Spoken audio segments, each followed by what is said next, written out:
Hey guys, Andy Tran here with the InnerBark Outdoors channel, and in this episode of the Off-Grid Cabin, I'm going to go over the restoration of this wood stove that's right behind me. It's a cool stove that I found when I was working, and I went back off duty to go and buy it, and I picked it up for only 20 bucks. So I'm going to give you a rundown of the process I did from start to finish to get this thing up and running, and also a cost breakdown in 2019 dollars. When I first got the wood stove, it was in really rough condition.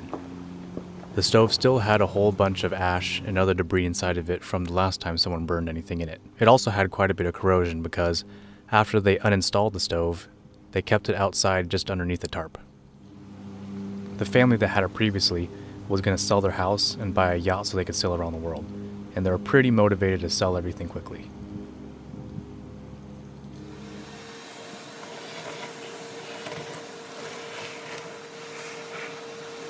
The first step in the restoration process is to clean out the entire thing.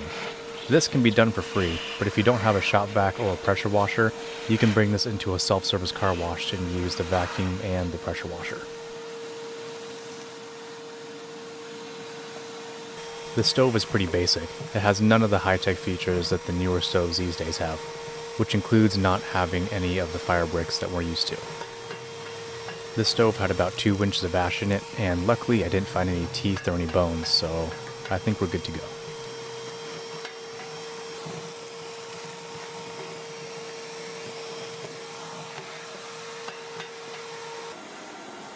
And a lot of the surfaces I decided to scrape as much as I could off. This helped a little bit when it came to the next step.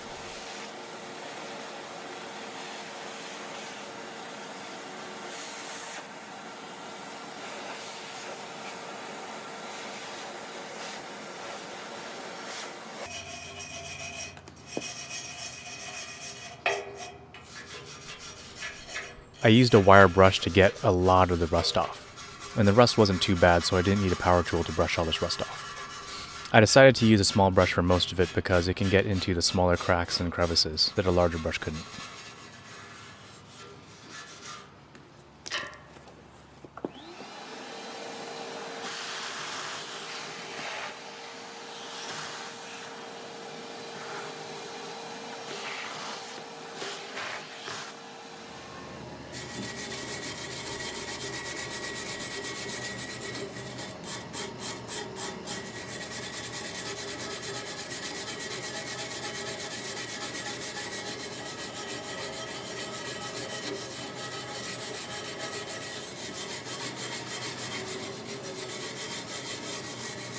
Next, I took a pressure washer to the whole thing.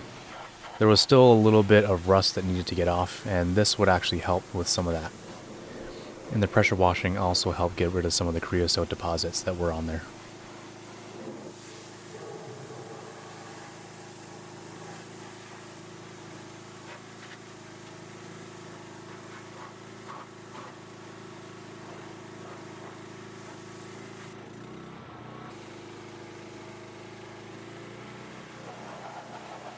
Having a clean surface is really important, so I made sure I took my time with the pressure washing. The hardest part was this window section here. It's kind of like washing a spoon in the sink where a lot of it tends to splash back at you.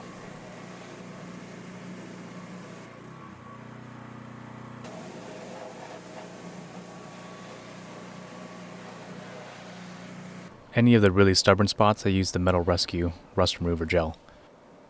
This is the same stuff that I used on my cast iron video, and it's great for this application since you can't submerge the whole piece. Next was going to be the high temperature primer. This primer can go up to a really high degree, actually a little bit higher than the paint that I put on top of it. The really hard part is fighting the redneck urge to keep it this primer gray color. The importance of the primer is that it helps the top coat adhere to the metal, and it also helps protect the whole thing from corrosion. So any bits of rust that are still on there will be neutralized by the primer.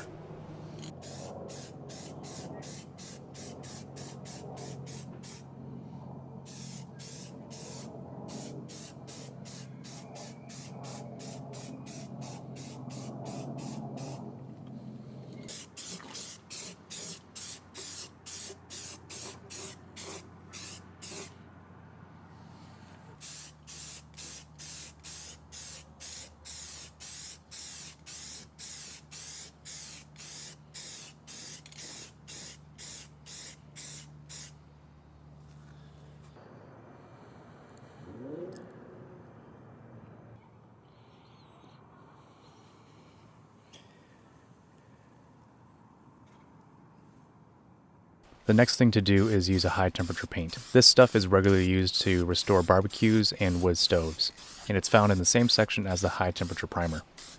I made sure that I got all the surfaces covered with this stuff. It goes on shiny, but when it dries it becomes a matte black.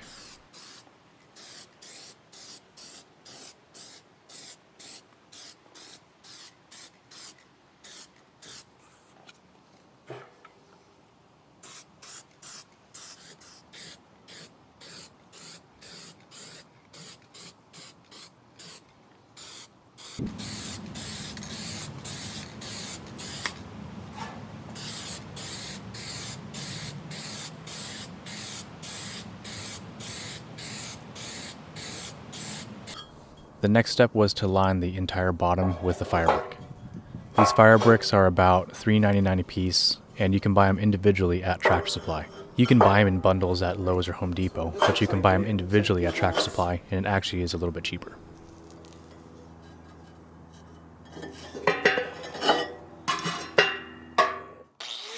Since the stove wasn't designed to be used with these fire bricks, I had to cut a little bit to line the entire bottom edge to edge. Using a masonry cutting wheel on an angle grinder, you can easily cut these bricks. With a wet tile saw, you can do the same thing but with a lot less dust. But I don't have one of those. The masonry diamond saw blade was $10. And it's well worth the cost because I'm going to end up using it when I build the hearth and other things.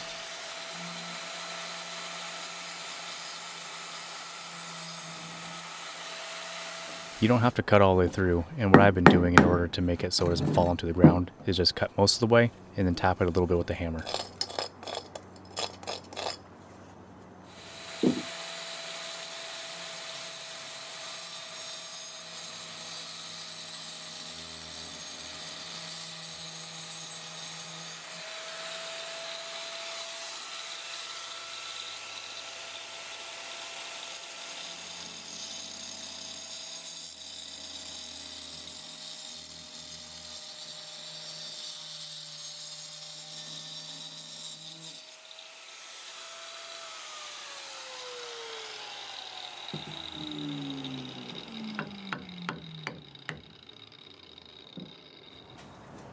Now I have pieces that fit perfectly from edge to edge.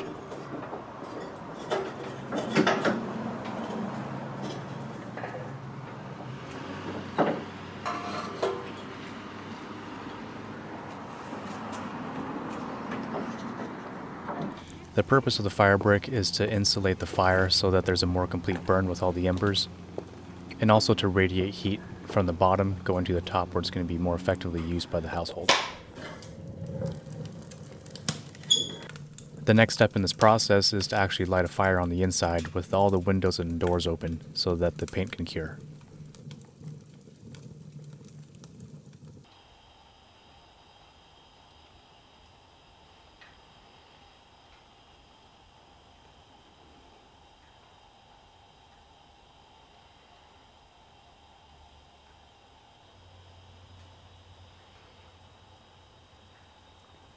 So that's the restoration process I had for this stove. I hope you guys are inspired to go do this for your own cabin or a little getaway if you so choose. And if you guys have any comments or questions, you can go ahead and message me directly either through Facebook or Instagram, or you can comment down below. If you guys enjoyed the video, please like, share, and subscribe, and also check out my Facebook page and other social media. It really helps me know these are the kind of videos you want to see. But as always, take it out there. Bye.